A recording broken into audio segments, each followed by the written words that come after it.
In a previous video, I talked about how stress, the continual pounding of stress, can lead to burnout and depression.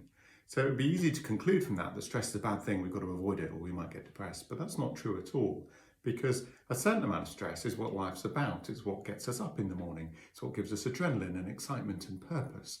And thriving under stress and coping with stress is very rewarding. So how much stress is too much stress?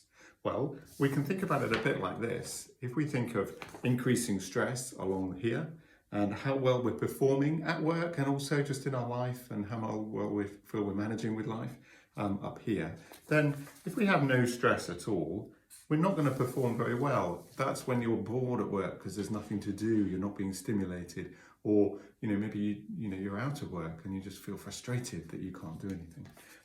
So we need a certain amount of stress. And as we build up with stress, so we perform better, we achieve more, and we get to a bit of a peak. Then it tends to level out. We get more stressed and we don't actually perform any better. And then gradually it can start to deteriorate. We're still performing well, but we're getting more stressed, and the additional stress is actually slightly affecting our performance, so we're doing a little bit less well. But we're coping, we're still managing. And then you can get the stress fracture I talked about in my previous video, which is where you fall off a cliff.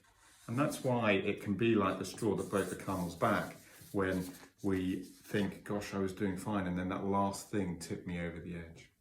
So the ideal place to be is here, where we're thriving. We're under stress, but we're loving it. We know we're doing a lot, it's hard work, but it's great. Now, we can often exist for a long time along here, and that's okay. There are times in our life when it's more stressful, but we need to be aware of where we are. Or we need a week where we have days, on my work days in the surgery, I'm quite often going along this way a little bit. But then I have days off and it brings me back to here, and the overall balance is absolutely fine in my life at the moment. But I've got to watch, what if it tips me more over here? So if you think you're up here, then you need to do something about it. If you're here, carry on enjoying your stress and love it. If you're down here, maybe you need to find something extra to do.